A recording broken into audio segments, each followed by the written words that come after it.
6 months after the Battle of Seoul, the galaxy bore little resemblance to the rigid hierarchy that had dominated it for 3 millennia. Admiral Hyun-woo stood on the observation deck of the UES Defiance, watching construction ships work alongside vessels from dozens of species. The massive human flagship had grown again, now stretching 7 kilometers from bow to stern and serving as the mobile capital of humanity's expanding influence. But calling it an empire would be wrong. What humanity had built was something entirely new. Status report, Hyun-woo requested from Captain Nari, who had been promoted to Fleet Operations Commander. Sir, we've received formal alliance requests from 437 worlds this week alone, she reported. The integration teams are working around the clock. But the demand for partnership agreements far exceeds our processing capacity. This was a problem no conqueror in galactic history had ever faced. Too many species wanted to join them voluntarily. The coalition had ruled through fear and oppression, forcing compliance from unwilling subjects. Humanity offered cooperation and mutual benefit, creating a demand for membership that overwhelmed their administrative systems. Chief Administrator Yoon-ji had developed new governmental structures to handle this unprecedented situation. Instead of imposing human control over liberated worlds, they had created a council system where each species maintained autonomy while participating in collective decisions. The Galactic Cooperation Council has approved the Shared Knowledge Initiative, she reported during the daily briefing. Scientific discoveries made by any member species will be freely available to all others. This represented a revolution in how civilizations shared information. Under coalition rule, each species hoarded technological secrets to maintain competitive advantages. Under human leadership, knowledge flowed freely, leading to innovations that benefited everyone. Dr. Yu Jin, now director of the Human Alien Cooperative Development Institute, presented the results of this new approach. Admiral, joint research projects have produced breakthroughs in faster-than-light travel, energy generation, and medical technology. We're advancing faster in months than the coalition managed in centuries. The transformation was visible everywhere. Former coalition shipyards now produced vessels that combined the best innovations from dozens of species. Trade flowed freely along routes once restricted by coalition bureaucracy. Most remarkably, former enemies worked side by side on projects that would have been impossible under the old system. Commander Jae-ho led the Human Diplomatic Corps, which had evolved into something more like a cultural exchange program than traditional diplomacy. Instead of negotiating from positions of strength or weakness, human diplomats focused on finding ways for different species to contribute their unique abilities to common goals. Sir, we've successfully mediated the dispute between the Kalari and the Thessians, he reported. Instead of fighting over mining rights in the Vega system, they've agreed to joint operations that will benefit both species. This was typical of humanity's approach to galactic governance. Rather than imposing solutions from above, they facilitated negotiations that allowed species to solve their own problems. The result was a level of interspecies cooperation that the galaxy had never experienced. The UES Defiance itself had become a symbol of this new approach. Its corridors housed representatives from over 100 species, all working together on projects that ranged from pure scientific research to practical improvements in galactic infrastructure. The ship's vast facilities included laboratories, cultural centers, diplomatic meeting rooms, and even recreational areas where beings from different worlds could interact socially. Chief Engineer Do Hyun walked through these facilities with pride. Admiral, the ship's latest upgrades incorporate innovations from 37 different species. We're not just maintaining the Defiance anymore, we're evolving it. The ship's AI, Area, had also evolved. Originally designed with Dr. Ye-jin's voice and personality, it now incorporated knowledge from dozens of alien artificial intelligence systems. The result was a consciousness that could communicate with any known species and understand their unique perspectives. Admiral, Arya announced during the morning briefing, long-range sensors are detecting unusual signatures from the galactic edge. Unknown vessels approaching from extragalactic space. This was the news Hyun-woo had been expecting. Humanity's rapid expansion had sent energy signatures across the galaxy that would eventually attract attention from beyond their local star group. Other galaxies, other civilizations, other potential threats or allies. Analysis? He requested. The signatures suggest technology more advanced than anything in our databases, Arya replied. However, the approach patterns indicate curiosity rather than hostility. Captain Nari consulted her tactical displays. Sir, should we mobilize the fleet? Hyunwoo considered the question carefully. The old coalition would have immediately prepared for war, assuming that any unknown contact represented a threat. But humanity had learned different lessons from their rapid rise to galactic prominence.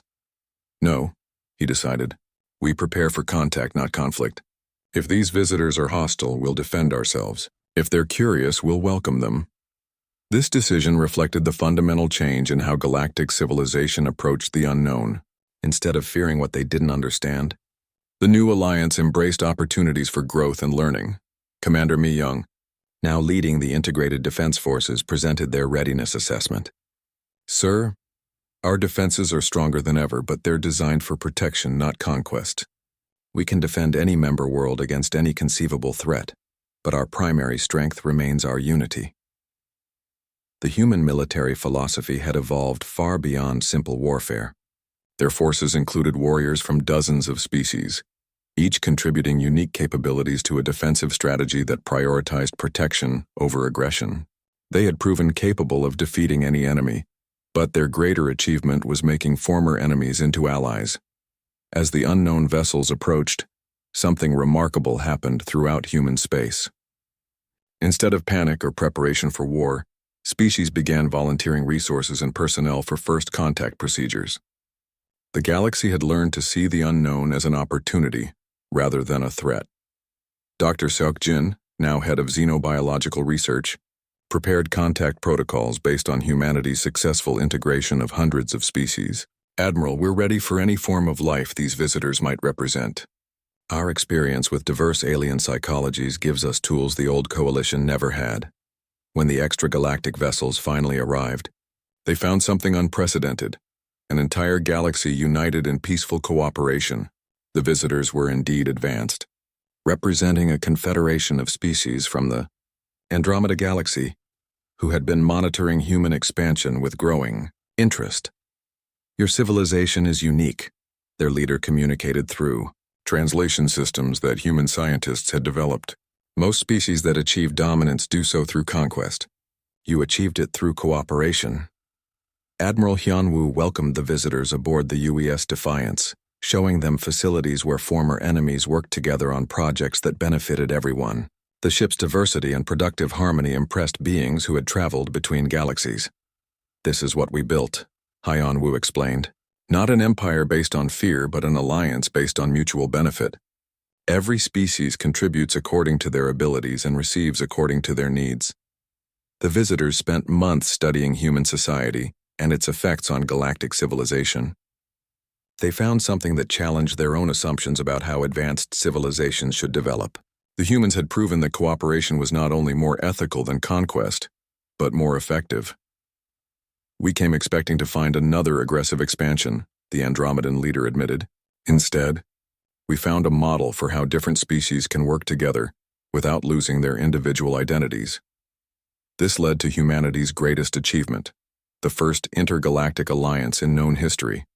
The Andromeda Confederation agreed to share their advanced technologies and scientific knowledge in exchange for access to humanity's social innovations and cooperative frameworks. Chief Scientist Ye-jin coordinated the knowledge exchange programs that resulted from this alliance. Admiral, we're learning about technologies we never imagined, while teaching our visitors about cooperation methods they never developed. The integration proceeded smoothly because humanity had spent years perfecting techniques for bringing diverse species together. What had begun as military necessity during their conflict with the coalition had evolved into sophisticated methods for cultural integration and mutual benefit as Admiral Hyunwoo reviewed progress. Reports from across both galaxies. He reflected on how far they had come. 50 years ago, humanity had been alone, primitive, dismissed by an arrogant galaxy that saw them as insignificant mammals from a backwater world. Now they stood as leaders of an intergalactic alliance that spanned millions of worlds and hundreds of species. But their greatest achievement wasn't the territory they controlled or the fleets they commanded. Their greatest achievement was proving that civilization could be built on cooperation rather than conquest. The Coalition's final war council met in desperation. Every major species had sent their highest leaders to plan humanity's destruction. The meeting took place on Nexus Prime, the Coalition's capital world, in a chamber that had witnessed 3,000 years of galactic dominion. Supreme Chancellor Minho looked older than his 800 years as he addressed the assembly. The Coalition controlled fewer than half the worlds they had ruled a year ago. Human liberation fleets operated in every sector. Whole species had declared independence and joined the Human Alliance. "We face extinction," he announced bluntly, "not just defeat, but the complete dissolution of everything we have built." General Kyung-soo of the military command presented their final strategic assessment. The humans now field over 300 warships and control key industrial systems. Worse, they continue to grow stronger with each victory. "Then we use everything," declared Emperor Kangdae. "Every ship, every weapon, every last resource. We destroy their homeworld and end this rebellion before it can spread further." The plan was desperate but massive. 1,200 ships from every coalition member would converge on the Sol system. The largest armada in galactic history would crush humanity's birth world and break their spirit. Without Earth, surely the Human Alliance would collapse. Admiral Taemin, still bearing scars from his first encounter with human forces, tried to voice caution. "Sirs, we've underestimated them before. They fight unlike any species we've encountered." "Numbers don't lie," snapped War Minister Sang-woo. 1,200 ships against their entire fleet. Even humans can't overcome such odds. But as the Coalition marshaled its forces, humanity prepared for the battle they had known would come. Admiral Hyun-woo stood in the command center of the UES Defiance, now grown to 5 kilometers in length and bristling with weapons systems that combined technologies from dozens of species. The ship's intelligence core, area, projected tactical displays showing Coalition fleet movements. "Admiral, they're committing everything to this assault. Every major fleet, every reserve unit, every secret weapon." "Good," Hyun-woo replied calmly. "That means when we defeat them here, the war will be over." Captain Nari entered with the latest fleet reports. "Sir, our forces are in position. 47 combat vessels plus support ships in mobile shipyards." The numbers seemed impossible. 47 ships against 1,200. But Captain Nari's calm expression suggested she understood something the Coalition did not. Chief Engineer Do Hyun activated the strategic display. "Sir, all preparations are complete. The Sol system is ready." What the Coalition didn't know was that humanity had spent the past year turning their home system into the ultimate fortress. Every asteroid had been converted into a weapons platform. Every moon housed manufacturing facilities. Every planet supported massive defensive installations. But the real surprise wasn't the fortifications. It was what humanity had learned about warfare itself. Commander Mi-young briefed the senior staff on their tactical innovations. "Sir, the new drone systems are operational. We're not just fighting with 47 ships anymore." She activated a display showing thousands of small craft hidden throughout the system. Each drone was intelligent, adaptive, and capable of coordinating with every other unit through quantum communication networks. They didn't just outnumber enemy vessels. They outthought them. Dr. Seok-jin presented his analysis of Coalition psychology. "Admiral, their entire strategy depends on intimidation through superior numbers. They expect us to flee or surrender when faced with overwhelming odds. Instead, we show them that quantity means nothing without quality, coordination, and superior tactical thinking." The Coalition armada arrived with fanfare meant to cow their enemies into submission. 1,200 warships arranged in perfect formations, their combined firepower capable of sterilizing worlds. They expected to find a desperate defense around a doomed planet. Instead, they found something impossible: empty space. "Where are they?" demanded Admiral Taemin from his command ship. "I'm not reading any major human vessels," reported his sensor officer. "Some scattered signatures, but nothing like their main fleet." Emperor Kangdae felt a chill. "They're here. Humans don't run from fights," he was right. The human fleet was there, hidden by stealth systems so advanced they made Coalition sensors useless. But more than that, the humans were everywhere. The entire Sol system had become a weapon, and the Coalition had flown directly into its heart. "Begin the assault," ordered Supreme Chancellor Minho. "Destroy everything." The Coalition fleet opened fire on Earth, expecting to crack the planet's surface and end human resistance forever. Their weapons struck defensive barriers that absorbed energy attacks and reflected them back at double strength. The planet's surface flickered with protective fields that could stop Starkiller weapons. Impossible, breathed General Kyung-soo. No planetary shield can withstand that much firepower. It's not one shield, realized Admiral Taemin. It's thousands of them all linked together. The human defense system was unlike anything the galaxy had seen.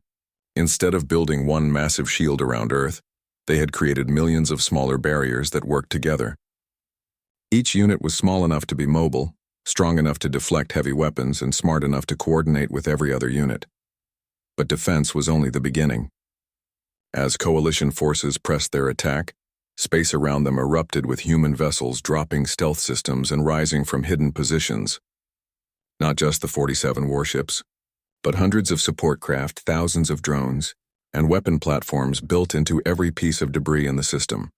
Captain Wu Jin led the first counterattack aboard the UES Annihilation. His ship had been built specifically for this battle, incorporating lessons learned from every previous encounter with coalition forces.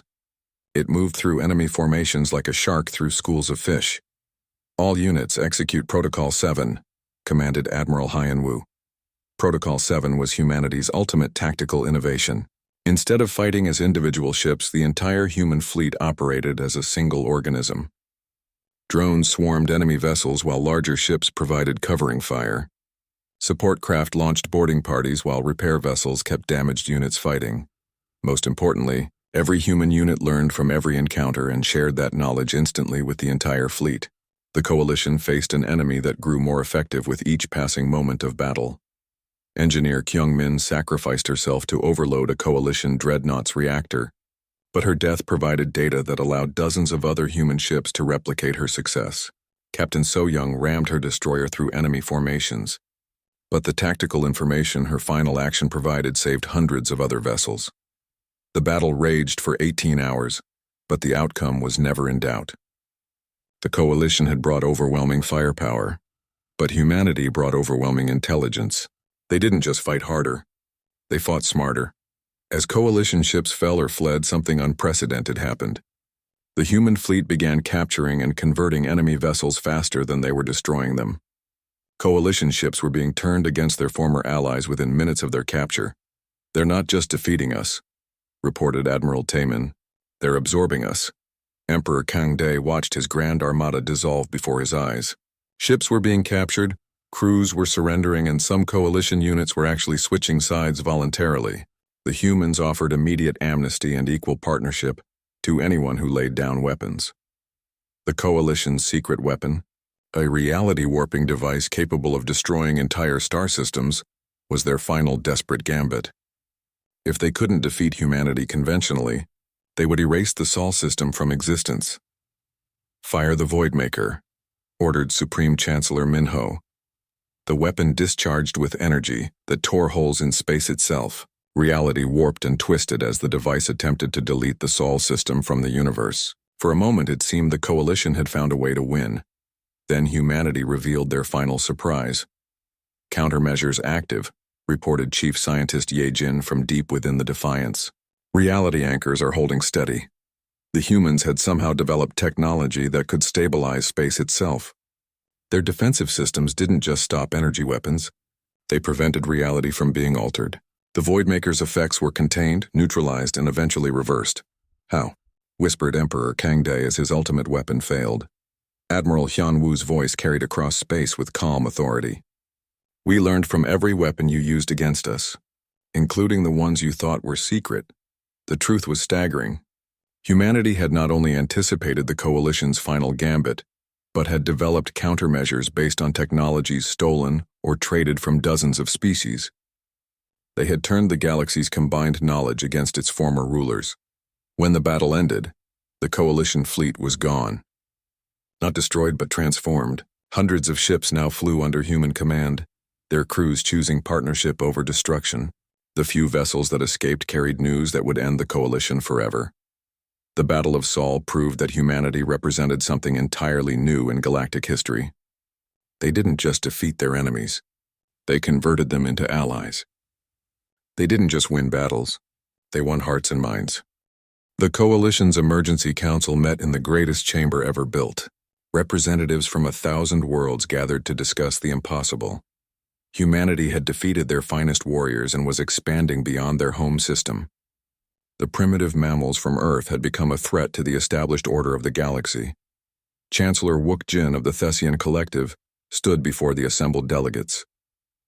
The Thessians were known for their intelligence and diplomatic skills, but even they seemed shaken by recent events. "The situation is grave," he announced.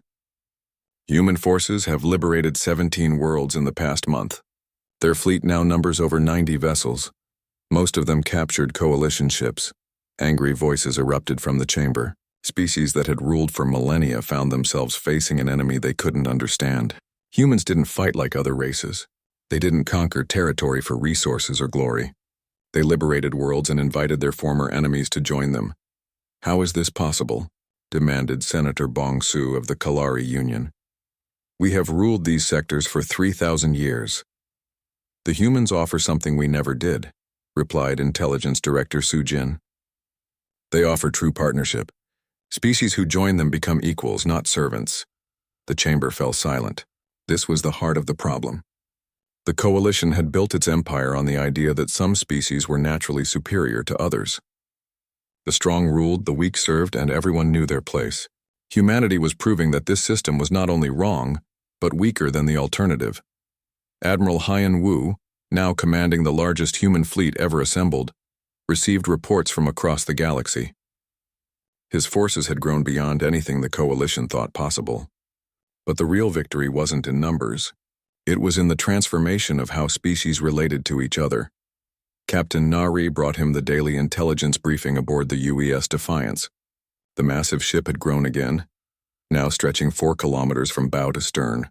Its hull incorporated technology from dozens of species, but its heart remained distinctly human, practical, adaptive, and utterly determined. "Sir, 3 more worlds have requested our protection," she reported.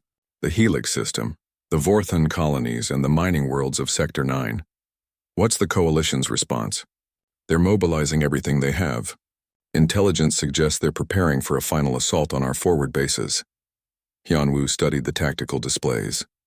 The Coalition still had thousands of ships and the resources of 1,000 worlds, but they were fighting the wrong war. They thought this was about territory and conquest. They didn't understand it was about ideas and freedom. Dr. Seok Jin entered the briefing room with data that would change everything. The chief xenobiologist had been studying captured Coalition personnel for months, and his discoveries were revolutionary. "Captain, I've completed my analysis of Coalition social structures," he announced.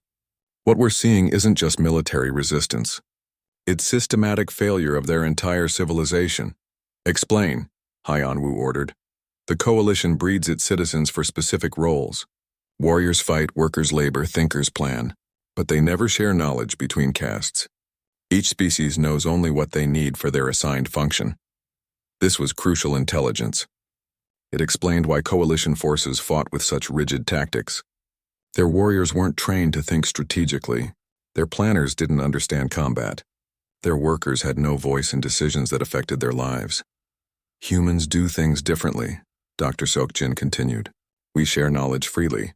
Our engineers understand tactics, our soldiers think strategically, our workers contribute ideas. This gives us advantages the Coalition can't match." Chief Strategist Yoon-ji had been developing humanity's new doctrine based on these insights. She presented her findings to the senior staff with the confidence of someone who had solved an impossible puzzle. "The Coalition expects us to fight like they do," she explained. "Build bigger fleets, capture more territory, establish our own hierarchy of dominance. Instead, we offer liberation." The human approach was revolutionary in its simplicity. They didn't try to rule the species they encountered. They offered them partnership in a new kind of civilization. Former Coalition subjects found themselves welcomed as equals, their knowledge and skills valued regardless of their origin. Commander Mi Young demonstrated this principle in action. Her Marine Corps now included warriors from 15 different species, all fighting under human command but maintaining their cultural identities. The result was a force more diverse, adaptable, and effective than any pure species military. "Sir, we've completed the liberation of the Zephyr system," she reported. "The local population volunteered to help upgrade our facilities. They're sharing technological secrets the Coalition kept classified for centuries. This was the pattern repeating across human-controlled space. Liberation led to cooperation. Cooperation led to innovation. Innovation made humanity stronger while weakening the Coalition's grip on power. Engineer Du Hyun showed the results of this cooperation. Human shipyards now produced vessels that combined the best technology from dozens of species. Each new ship was more advanced than the last, incorporating improvements that came from shared knowledge rather than stolen secrets. Captain, our newest destroyers are 30% more efficient than Coalition equivalents, he reported, and we're building them faster than they can build replacements for their losses. The UES Defiance itself had become a symbol of human philosophy. Its crew included representatives from 23 species, all working together toward common goals. Former Coalition soldiers served alongside human officers. Ex-slaves commanded former masters. The ship's corridors rang with dozens of languages, but everyone understood the universal language of mutual respect. Captain Hyun-woo walked through these corridors, observing the miracle of cooperation that humanity had created. In engineering, human technicians worked with Thessian scientists to improve shield generators. In the medical bay, human doctors trained Vorthak healers in advanced surgical techniques. In the tactical center, former Coalition officers planned strategies with human commanders. This is what the Coalition fears most, he told his senior staff. Not our weapons or our ships, but our ideas. We're proving that their way of organizing society is obsolete. The Coalition's response was predictable. Unable to match human innovation or flexibility, they doubled down on traditional tactics. More ships, bigger weapons, threats of mass destruction. They mobilized every resource available to crush the human rebellion before it could spread further. But they were already too late. Human ideas had taken root across the galaxy. Species that had accepted Coalition rule for millennia began questioning why they needed rulers at all. Workers demanded voices in decisions. Warriors asked why they couldn't think for themselves. Scientists wondered what they could achieve if knowledge was shared freely. Chief Communications Officer Yu Jin monitored these developments from her station aboard the Defiance. Sir, we're receiving thousands of messages from across Coalition space. Underground movements are forming on worlds we've never visited. What are they asking for? Protection, sir, and guidance on how to build their own free societies. This was humanity's greatest victory. They hadn't just defeated Coalition forces. They had inspired Coalition citizens to demand better lives. The revolution was spreading faster than any military force could contain it. Admiral Hyun-woo made a decision that would define the next phase of human expansion. Instead of concentrating his forces for a major battle, he divided them into smaller fleets. Each fleet would liberate a different sector, offering protection to species ready to break free from Coalition control. We're not building an empire, he announced to his commanders. We're planting seeds of freedom. Each liberated world becomes a beacon for others. Each success shows that alternatives to Coalition rule are possible. The strategy worked better than anyone had hoped. Within 6 months, human fleets were operating in 50 different sectors. They moved too fast for Coalition forces to counter, liberated worlds too quickly for occupying forces to respond, and offered hope to populations that had never known it. The Coalition found itself fighting a war unlike any in galactic history. They couldn't defeat an enemy that grew stronger by helping others. They couldn't crush a rebellion that offered partnership instead of conquest. They couldn't maintain control over populations that had seen proof of better alternatives. Emperor Kangdai received reports of defeat after defeat. His fleets were outnumbered not by enemy ships but by enemy ideas. Whole sectors were declaring independence. Coalition governors were being overthrown by their own people. The empire that had seemed eternal was crumbling from within. How do we fight an enemy that turns our own citizens against us? He asked his war council. We don't, replied his chief strategist. We either adapt to their methods or we fall to them. But adaptation was exactly what the Coalition couldn't do. Their entire civilization was built on rigid hierarchies and absolute obedience. To change would mean admitting that everything they believed was wrong. Humanity offered a different path: constant growth, shared knowledge, and the belief that every individual had value regardless of their origin. It was a message that resonated across the galaxy. News of Admiral Taemin's defeat spread across the galaxy faster than light. On 1,000 worlds, coalition governors received the same impossible report. The humans, those primitive mammals from the edge of space, had destroyed an entire coalition fleet with a single ship. Emperor Kang Day of the Vorthak Empire read the reports 3 times before he believed them. His species had conquered more worlds than any other in coalition history. They were born warriors, bred for battle, trained from birth to dominate lesser species. The idea that humans could defeat them was insulting. "Bring me everything we know about these humans," he commanded his intelligence chief. The files were thin. Earth was a small world with simple technology. Its people were weak, emotional creatures who wasted time on art and music instead of war. They had barely achieved spaceflight when the Coalition found them 50 years ago. "There must be some mistake," Kang Day said. "Or perhaps they found some ancient weapon." His intelligence chief looked nervous. "Sir, our analysis of the battle suggests otherwise. The human ship used technology from multiple species, but it was clearly their own construction. They didn't find this weapon. They built it." Kang Day's blood ran cold. If humans could build ships capable of defeating coalition fleets, then everything the Empire believed about them was wrong. Dangerously wrong. "Mobilize the Grand Armada," he ordered. 200 ships should be enough to handle whatever these mammals have built. The Grand Armada was the Empire's greatest achievement. 200 warships, each one capable of cracking planets. They had conquered 1,000 worlds and never known defeat. Surely these humans, no matter how lucky they had been, could not stand against such overwhelming force. But as the Grand Armada moved toward human space, they were being watched. Hidden sensors tracked their every move. Quantum communication networks carried their positions to human commanders across the galaxy.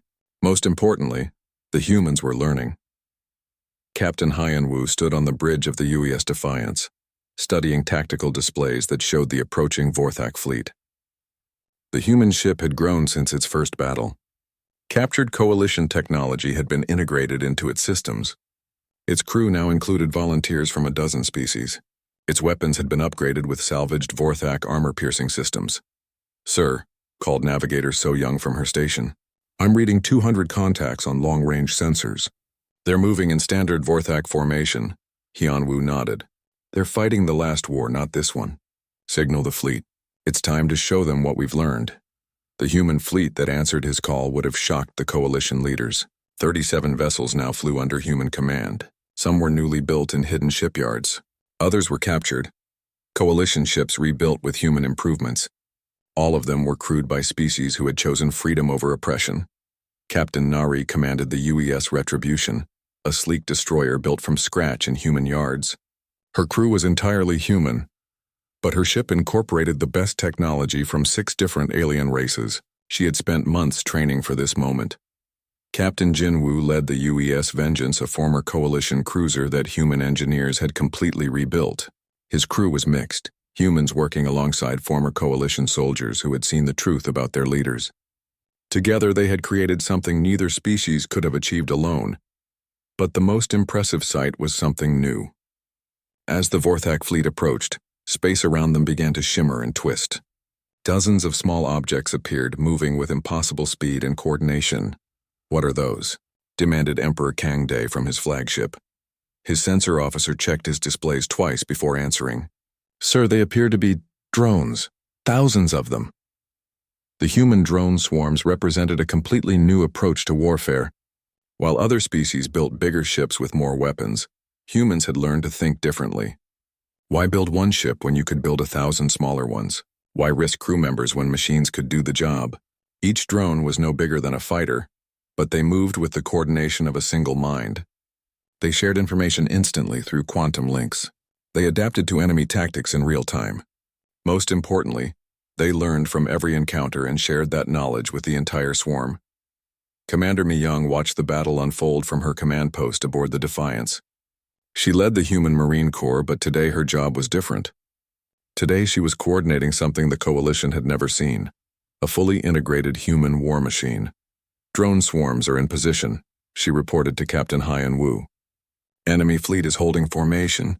They still think size matters more than speed." "Show them why they're wrong," Hyan-Woo ordered. The battle began with the Vorthak fleet opening fire on the human ships. Their massive weapons lit space with deadly energy, enough firepower to destroy entire cities. But their targets weren't there anymore. Human ships moved like living things, dodging and weaving through Vorthak formations with impossible grace. They didn't try to match the Empire's firepower shot for shot. Instead, they used speed, coordination, and intelligence to turn the enemy's strength against them. The drone swarms attacked like schools of deadly fish, swarming around Vorthak ships and cutting through their hulls with precision tools. They didn't try to destroy the enemy vessels. They disabled them, captured them, and immediately began converting them for human use. Captain Nari led a squadron of destroyers in hit-and-run attacks that confused Vorthak commanders. Her ships would appear from nowhere, strike with devastating accuracy, and vanish before the enemy could respond. Each attack targeted specific systems: engines, weapons, communications. The Vorthak ships found themselves blind, deaf, and helpless, but the real genius was in the coordination. Every human ship, every drone, every marine unit was connected through quantum communication networks. They shared information instantly, adapted to changing situations in real time, and fought with unity that amazed their enemies. Emperor Kangde watched his grand fleet being taken apart like a puzzle. His ships weren't being destroyed. They were being conquered. Human boarding parties led by enhanced marines captured vessel after vessel. Worse, some of his own crews were surrendering voluntarily. "Why are they giving up?" he demanded of his first officer. "Sir, the humans offer them something we never did. They offer them partnership instead of servitude." The battle raged for 6 hours, but the outcome was never in doubt. The humans fought with tactical brilliance that left Vorthak commanders reeling. They used every advantage: speed over strength, coordination over individual heroics, intelligence over brute force. When the smoke cleared, the Grand Armada was gone. Not destroyed but absorbed. 120 Vorthak ships now flew under human command, their crews either captured or converted. The remaining 80 ships limped back to Empire space, carrying news that would shake the foundations of Vorthak society. Captain Hyunwoo walked through the captured Vorthak flagship, observing human engineers working alongside former Empire soldiers. The integration was already beginning. Vorthak technology was being studied, improved, and incorporated into human systems. Enemy knowledge was becoming human strength. "Sir," Commander Myung reported, "we've processed all the prisoners. 60% have requested to join our forces. The rest are being held in comfortable detention." "What about their emperor?" "Kangde escaped with the retreating ships." "But sir, we captured their tactical databases. We now know the location of every major empire base, every fleet position, every strategic resource." Hyunwoo nodded. This was how humans fought. They didn't just defeat enemies. They learned from them. Every battle made them stronger, smarter, more capable. They absorbed the best from every species they encountered and made it their own. Engineer Du Hyun appeared with a data pad. "Captain, the captured ships are already being upgraded with our technology. We should have them combat ready within a week." "And the Empire's response?" "Intelligence suggests they're in panic. They've never faced an enemy that grows stronger with each battle. They're used to fighting species that follow predictable patterns." Hyunwoo smiled. That was the humans' greatest advantage. They didn't follow patterns. They adapted, evolved, and overcame every challenge through pure determination and intelligence. The human fleet now numbered over 60 ships, and more were being built in hidden shipyards throughout the galaxy. But numbers weren't the real story. The real story was that humanity had proven something important. They could not only defeat the Coalition's finest warriors, but they could turn those warriors into allies. As news of the battle spread, something unprecedented began happening across the galaxy. Species oppressed by Coalition rule started sending secret messages to human commanders. They offered intelligence, resources, and support. They wanted to join the revolution that promised freedom instead of domination. The Coalition had ruled through fear and oppression for 3,000 years. Humanity was offering something different: partnership, growth, and the chance to become something better. Emperor Kangde retreated to his homeworld, knowing that everything had changed. The humans weren't just another rebellious species to be crushed. They were something new, something dangerous, and something that could not be stopped by conventional means. Admiral Taemin received Sujin's message with growing disbelief. A human warship 3 kilometers long? Impossible. The mammals barely had fusion engines when the Coalition first found them. "Prepare the first response fleet," he ordered his staff. 20 ships should be more than enough to handle whatever the humans have built. His aide looked worried. Sir, Captain Sujin's readings suggest this human vessel has firepower equal to our dreadnoughts. Taemin waved dismissively. Sujin sees threats everywhere. These humans probably found some old wreck and managed to get it running. We'll show them the price of playing with technology beyond their understanding. The first response fleet was impressive by any standard. 20 coalition warships, each capable of destroying cities from orbit. Their combined firepower could reduce planets to rubble. Surely one human vessel, no matter how large, could not stand against such force. As the fleet approached the Sol system, Taemin expected to find chaos, human ships fleeing in panic, their homeworld begging for mercy. Instead, he found something that chilled him to the bone: empty space. Where are they? He demanded of his sensor operator. I'm not detecting any human vessels, sir. Even their homeworld appears to be quiet. Earth hung in space like a blue marble, but it showed none of the energy signatures of a living world. No radio traffic, no spacecraft moving between planets, no signs of the billions of humans who should be there. They've evacuated, whispered his tactical officer. The entire population is gone. Taemin felt his first moment of real concern. What kind of species evacuates their entire homeworld before a battle? What kind of planning did that require? How long had they been preparing for this moment? His questions were answered when space itself seemed to tear apart. The UES Defiance decloaked directly in front of the Coalition fleet, so close that its shadow fell across Taemin's flagship. The human ship was even more terrifying up close. Its hull was scarred with symbols from dozens of alien languages, like trophies taken from defeated enemies. Weapon ports ran along its sides in perfect geometric patterns. Most disturbing of all, it radiated a sense of purpose that made Coalition sensors scream warnings. By the ancient gods, breathed Taemin's aide. It's beautiful, it was. The human ship combined the best design elements from every major species.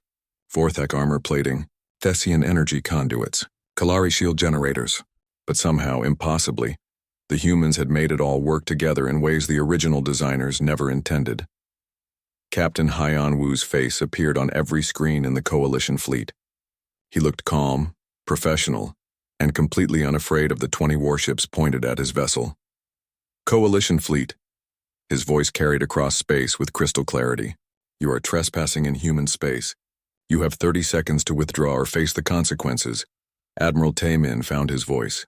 Human captain, you are outnumbered 20-1. Surrender now and we will be merciful. Hyunwoo's expression didn't change. Admiral, you seem to misunderstand the situation. You're not outnumbering us. You're surrounding yourself. The tactical display exploded with new contacts. Human ships decloaked throughout the system, rising from asteroid fields, emerging from behind moons, dropping stealth systems that had hidden them perfectly. Not just one ship, but dozens, all of them armed, all of them aimed at the Coalition fleet.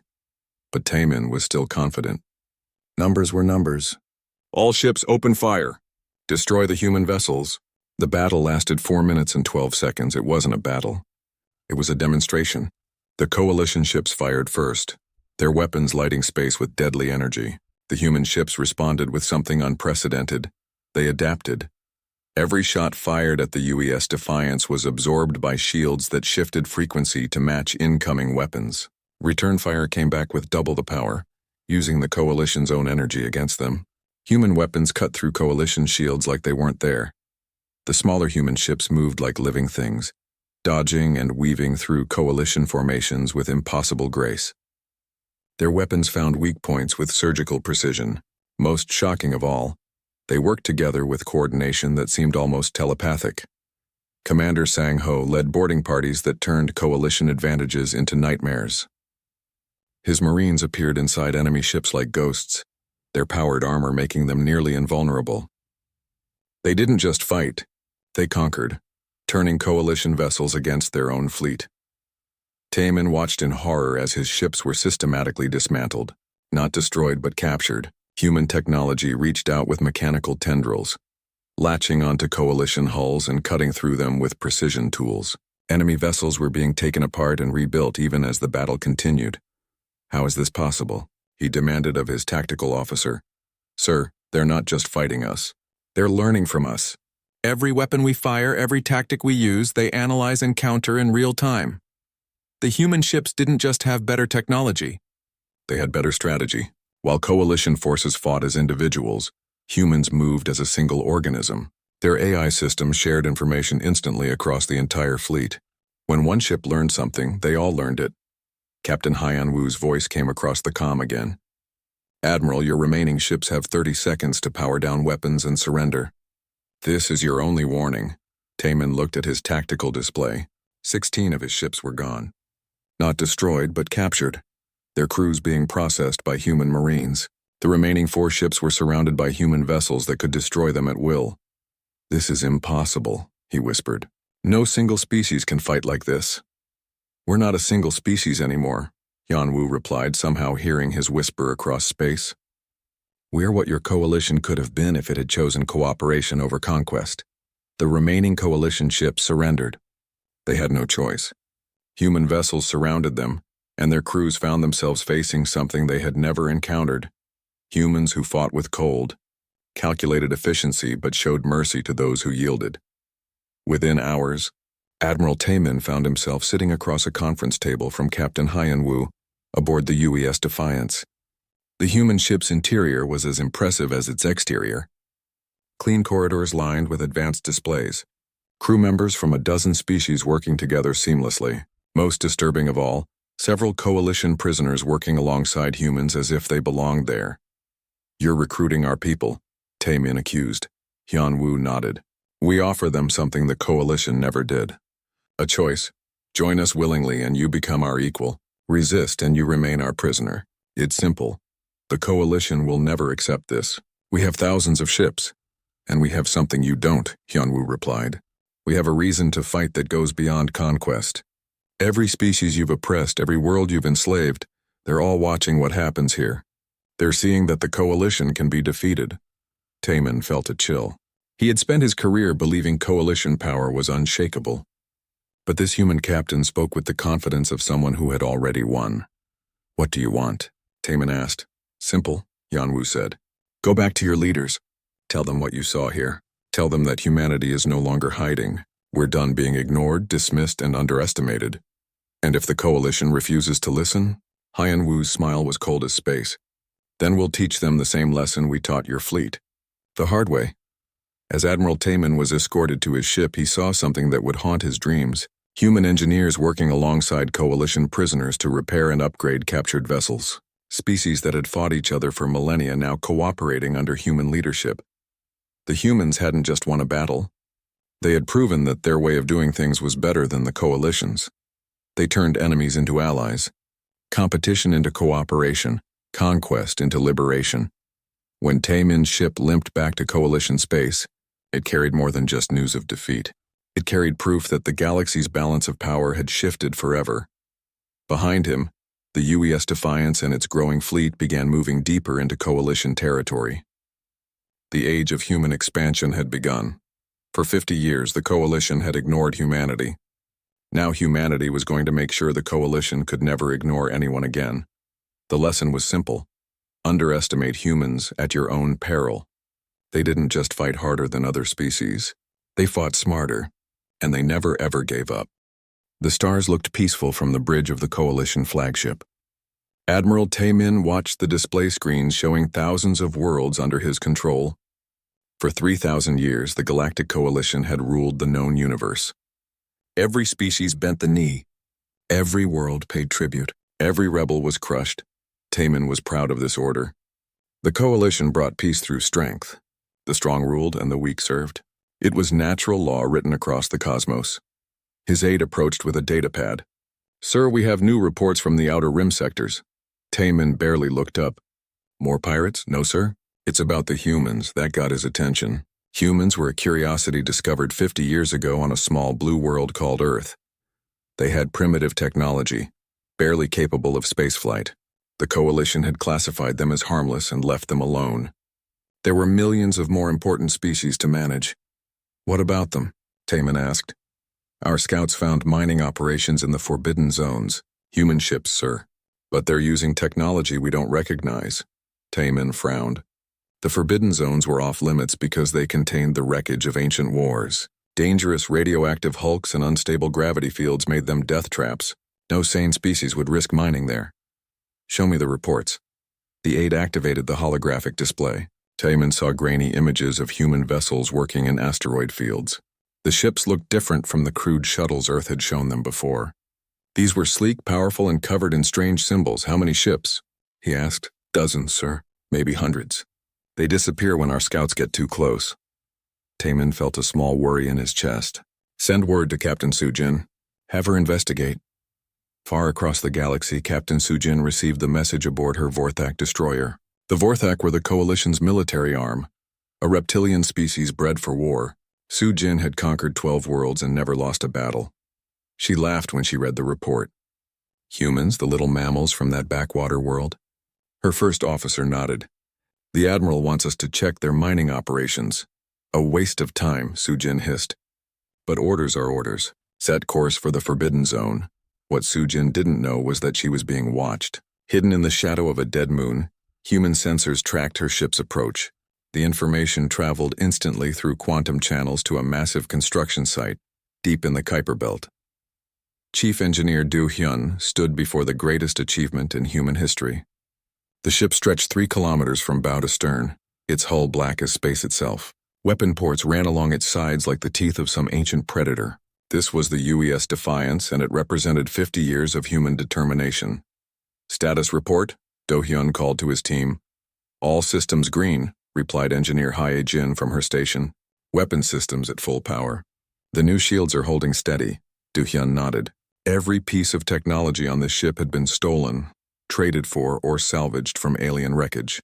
Humans were good at taking things apart and putting them back together better than before. They had studied every scrap of alien tech they could find.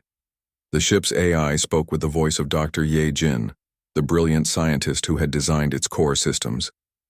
Chief, I'm detecting coalition movement in Sector 7. They're investigating our mining operations. Let them look, Do Hyun said. They'll only see what we want them to see. The truth was more complex.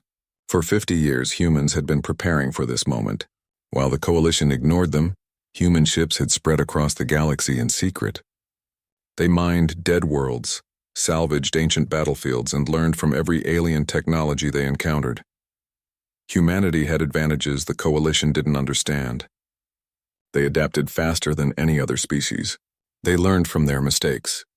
Most importantly, they worked together in ways that amazed other races. The Defiance was more than a warship. It was proof that humans could take the best from every species and make it their own. Its weapons combined human creativity with alien power. Its defenses used principles stolen from a dozen different races. Its crew was trained to fight with a ferocity that would shock their enemies. Captain Hyun-woo walked onto the bridge, his uniform crisp and his eyes sharp. He had spent 20 years preparing for this command. Every human on the ship knew their role. They had trained for scenarios the coalition couldn't imagine. Area, show me the tactical display, he ordered. The AI projected a 3-dimensional map of local space. Red dots showed coalition ships moving toward human territory. Blue dots marked human vessels hidden throughout the system. They still think we're primitive, Hyun-woo said to his bridge crew. They're about to learn different. Commander Sang-ho, leader of the ship's Marines, stood at attention. Sir, my boarding teams are ready. We have new equipment the coalition has never seen. Hyun-woo nodded. Human Marines wore powered armor that combined technologies from 6 different species. Their weapons could adapt to any threat. Their training made them nearly unstoppable in close combat. But the real advantage was human nature itself. Other species fought for conquest or survival. Humans fought for something deeper. They fought for the right to exist on their own terms. Sir, called Navigator So Young from her station, I'm reading massive energy signatures from our outer sensors. Something big is powering up. Do Hyun smiled from the engineering section. That's our friends finally waking up. Across the system, human ships began activating systems that had been hidden for decades. Mining platforms revealed themselves as armed fortresses. Cargo haulers dropped their disguises to show heavy weapons. Research stations powered up shields that could stop planets. The coalition had made a critical mistake. They assumed humans thought like other species. They expected humans to build a few ships and challenge them directly. Instead, humans had built an entire hidden fleet while pretending to be harmless miners and explorers. Captain Sujin's destroyer dropped out of hyperspace near the mining operation. Her sensors immediately started screaming warnings. What in the void? She hissed, staring at her displays. Where she expected to find crude human miners, she found something impossible. A massive ship hung in space like a sleeping predator. Its energy readings were off her charts. Its weapon signatures made her scales go cold. "Captain," her sensor officer called, voice shaking. "That ship is reading 3 kilometers long. Its power output exceeds our entire fleet." Sujin felt fear for the first time in her military career. "Send a message to the Admiral. Tell him we have a problem." But it was too late for messages. The human ship was already moving, turning its weapons toward her destroyer with mechanical precision. Sujin realized she was looking at something that should not exist. A human warship that could challenge the entire coalition. On the bridge of the Defiance, Captain Hyan Wu watched the coalition ship with calm eyes. "Open a channel," he ordered. The face of Captain Sujin appeared on the screen, her reptilian features twisted with confusion and growing fear. "I am Captain Hyan Wu of the United Earth ship Defiance," he said in perfect Vorthak. "You are trespassing in human space. Leave now or face the consequences." Sujin's laugh was nervous. "Human space? You mammals have no space. You have one primitive world." Hyan Wu smiled coldly. "You're about to learn how wrong you are." The sleeping giant was awake, and the galaxy would never be the same.